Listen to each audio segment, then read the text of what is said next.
ज्ञान मोती ग्रुप की एक नई प्रस्तुति। आज का अव्यक्त ज्ञान मोती हर ब्राह्मण आत्मा के लिए बहुत बहुत बहुत उपयोगी है, क्योंकि आज बाबा ने अमृत वेले से लेकर रात तक हर कार्य में हमें क्या क्या परिवर्तन करना चाहिए वो सुनाया है। अगर हमने ये परिवर्तन कर लिया तो बहुत सहज ही हम विश्व कल्याणकारी और विश्व के राज्य अधिकारी बन पाएंगे। तो चलिए शुरू करते हैं। सबसे पहला परिवर्तन क्या करना है। बाबा ने बताया, सबसे पहला परिवर्तन आँख खुलते ही ये लाना है कि मैं शरीर नहीं आत्मा हूँ।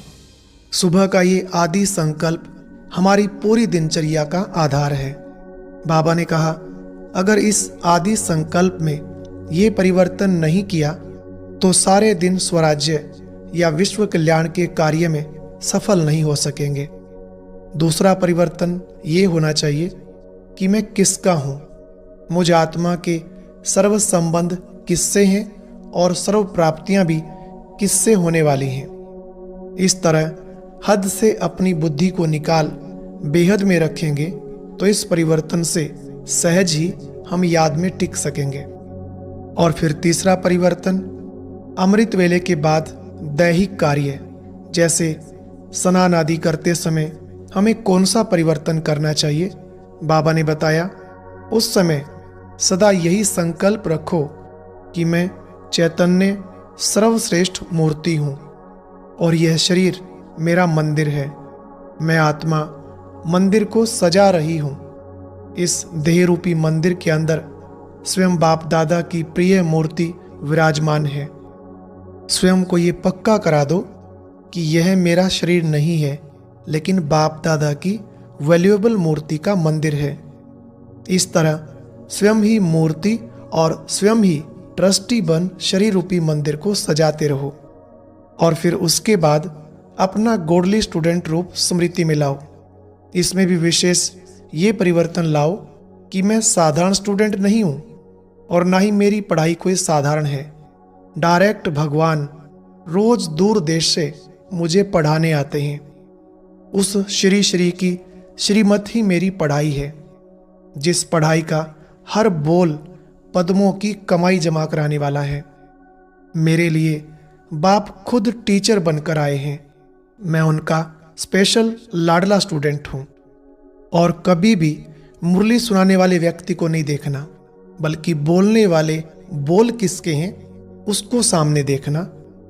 बाबा ने कहा, फिर पार्ट शुरू होता है सेवा का। ईश्वरीय सेवा के साथ साथ प्रवृत्ति की सेवा करते भी यही संकल्प करो कि यह मेरा मर्जीवा जन्म है, अर्थात अब लौकिक कर्म बंधन समाप्त हो गए। अब तो कर्म बंधन नहीं, लेकिन सिर्फ सेवा का संबंध है। ऐसे तुम प्रवृत्ति में भी सेवा का संबंध समझकर चलेंगे तो कभी बंधन से तंग नहीं होंगे। बाबा ने कहा, कार्य व्यवहार करते हुए भी यही सोचो कि मैं जो भी कर्म कर रहा हूँ वह ईश्वरीय सेवार्थ कर रहा हूँ। मैं केवल व्यवहारी नहीं हूँ, लेकिन परमार्थी भी हूँ। अपने संकल्पों में सिर्फ इतना सा परिवर्तन कर दो तो मन और तन डबल कमाई करते रहेंगे। फिर ये स्थूल धन भी आता रहेगा और मन से अविनाशी धन भी जमा होता रहेगा। अगला परिवर्तन, इसके बाद दिन भर जितने भी व्यक्ति या वस्तुओं के संपर्क में आते हो तो यह अटेंशन देना कि जब भी किसी व्यक्ति को देखो तो आत्मिक भाव से ही देखो और वस्तुओं को देखो तो अनासक्त होकर देखो, क्योंकि अनासक्त के आगे हर वस्तु दासी के रूप में उपलब्ध होगी और आसक्त भाव वाले के आगे चुंबक की तरह फंसाने वाली होगी।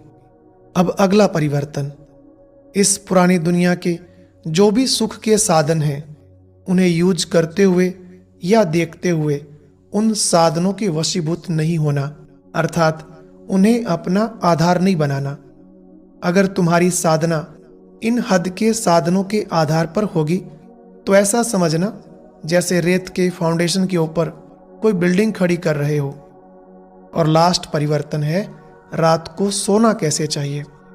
बाबा ने कहा, इसमें भी विशेष परिवर्तन यही लाओ, हमेशा सोचो कि हम बेड पर नहीं लेकिन बाप की याद की गोदी में सोने जा रहे हैं। स्वप्न में भी फरिश्तों की दुनिया में ही सैर करते रहो। अगर इस प्रकार का परिवर्तन तुमने स्वयं में कर लिया तो सदा सफलता मूर्त और सदा सिद्धि स्वरूप आत्मा बन जाएंगे। और अब यह एक बहुत अच्छी वीडियो भी जरूर देखें।